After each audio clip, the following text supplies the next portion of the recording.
Hey everyone, I'm a Big Blaze, and in this one we're going to dive into something that's been making waves in Path of Exile 2, the attribute stacker Gemling. If you're looking for a way to dominate your enemies and create an unstoppable powerhouse, this is the build for you. I've gotten a lot of questions about my builds in my videos lately, and while there are few guides out there, I thought I'd take the time and showcase my personal take on it. So let's dive in and I'll show you how to make this build work for you. If it's something that you like, you can see a map clear at the end of this video. Before we get into the nitty gritty, don't forget to like, comment and subscribe if you enjoy the content. Let's start. First thing first, this isn't a leveling guide. I won't be walking you through the early stages of the game, but rather focusing on how this build excels in the endgame. If you are looking to push your character to the limit and create a powerhouse, this is the build for you. The main idea of this build is to stack all three primary attributes, strength, dexterity and intelligence, to crazy high levels. By doing so, you unlock massive boosts in your damage, survivability and overall utility. Now let's dive into the gear. After a lot of testing, in my opinion, the best approach to this build is to focus on mix of energy shield, life and mana. The core uniques you will absolutely need in this build are Pillar of the Cage Gods and End of Wisdom and Action. These two items are vital for optimizing your build performance. At the start of the build you can go with the base stat of the items, but later when you want to upgrade your gear, I suggest weapon with 3 runes of attack speed or 12% weapon damage. If you are looking to upgrade your gloves, in my opinion, more lightning damage is better than increased attack speed. Once you have these two items, your next priority should be maximizing your elemental resistances. Eventually, you will use a lot of uniques in this build, which can make resistances tricky to balance. As for chaos resistance, based on my testing, you can get away with having about 7% more or less, so don't stress about that too much. To help with your resistances, this build usually uses Invictus Grand Regalia for its boost to attributes and elemental resistances. Be careful when shopping though, there are a lot of scammers out there selling gear with the wrong stats. For the rest of your resistances, you can pick them up from rings, boots or jewels. You can also use belt to help cover some resistances, but I highly recommend switching to Ingenuity belt once you get solid rings with attributes and resistances if needed. For example, right now I'm using Prismatic ring that boosts my elemental resistances, and with the Ingenuity belt I can easily cover the resistances I need. For the amulet, I was incredibly lucky to drop an Astra Mantis while mapping, but before that I was using an amulet with attributes, maximum mana and energy shield. For the helmet, at first I was using Black Suncrest Great Helm, which is the best for DPS, but eventually I swapped it out for Gold Circlet with at least 20 spirit to shift my focus towards more energy shield. The extra spirit allow me to use Green Fist and doubling my energy shield.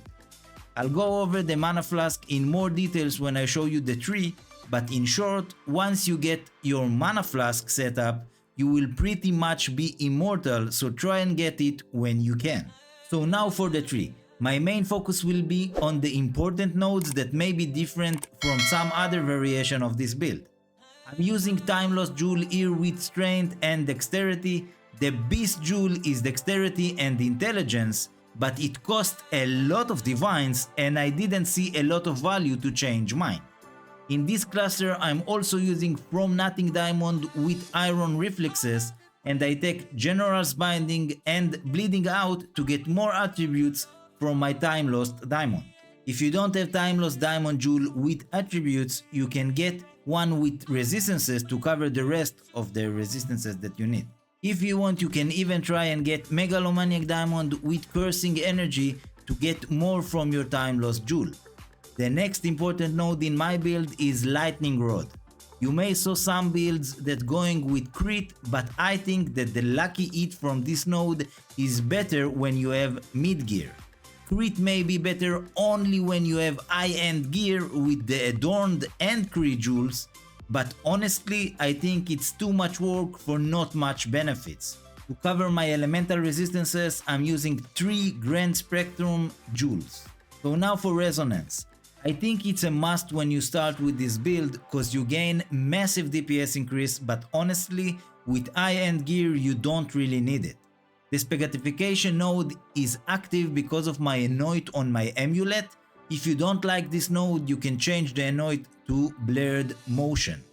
Because I decided to go with Energy Shield helmet, I really like those points to increase my energy shield. In my build, I'm using Meta Jewel with Massive Ring to get Drench, Lightning Quick and Pure Power. Earlier I said that I'll talk more about the Mana Flask in the tree section, so I suggest going for Mind over Matter only after you get this flask. Basically with this node and the flask you are immortal as long as you don't get one shot. Remember that with this build you have more than 3k mana, 3 to 6k energy shield and at least more than 3k life. Overall more or less 10k total HP. Do know that you can restore your mana for 7 times until the flask runs out of charges.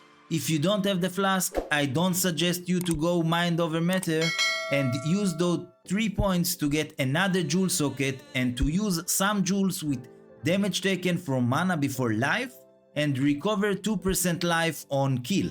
My current jewels are not the best jewels you can find, but what I'm usually looking for are increased maximum energy shield, mana regeneration and some resistancers or stats. If you do use Mind over Matter, one important suffix that you should get on 1 or 2 of your jewels is recover 2% mana on kill. This will make your survivability a lot better while mapping. I'll go over my skills quickly. Do understand that you will see some differences from build to build because there are few options with gems. The important skills that you need to 5-link are Tempest Flurry and Tempest Bell. So usually this is the setup that I'm running with. Tempest Flurry at level 20 with Martial Tempo, Rage, Bullseye, Inspiration and Primal Armament. We'll go over Custom Shock in a bit. Tempest Bell with Overabundance, Heavy Swing, Lightning Infusion, Close Combat and Concentrated Effect. Level 90, if you can do it level 20. Charge Stuff at level 19, if you can do it on level 20. I'm going with Persistence, Lightning Exposure, Cold Exposure, Strip Away and Calling Strike. End of Chayula at level 19 with Voltaic Mark, Enfeeble, Conductivity and Heightened Curse. I'm going with Enfeeble and Voltaic Mark because I used to go with Whispers of Doom, but now I'm not, so you can remove Enfeeble if you want. For the Spirit, I go with Combat Frenzy for the combination with Resonance. With Profusion, if you have more Spirit than I have, you can go with Precision for extra damage through this node, Falcon Dive. For the Herald, of course, it's Herald of Thunder and Herald of Ice. Herald of Thunder is Ice Bite, Cold Infusion, Glaciation and Cold Penetration, if you can do it 5 links. Herald of Ice with Magnifying Effect, Innervate, Conduction and Overcharge. The last spirit is Green Fist, you don't need to put anything here. When you're aiming for pinnacle bosses, you should remove Herald of Thunder because they do almost nothing on single target. So remove those and take Cast on Shock. The gems are Eye of Winter, Energy Retention and Impetus. Pay attention that Eye of Winter is level 13. You can go higher, but your mana will drain faster than you can sustain it.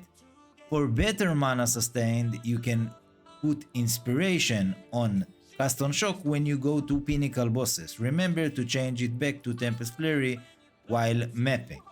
If you want on pinnacle bosses, you can also remove Green Fist because again it doesn't do anything, and put Wind Dancer. There is a trick to save time and not swap skills on boss fights, you can get another weapon and set your heralds to weapon 1 and cast on shock to weapon 2. At first I did it, but now I don't really need to use it. Let's talk about the playstyle of this build. The main skill we're using is Tempest Flurry. The more decks you have, the faster you move with this skill, so you basically don't need any movement speed on your boots. It's perfect for clearing packs, allowing you to deal a lot of damage quickly and efficiently. For mapping, we use Herald of Ice and Herald of Thunder. This provides extra lightning and cold damage, making it easier to clear packs quickly while keeping the pace of the map high.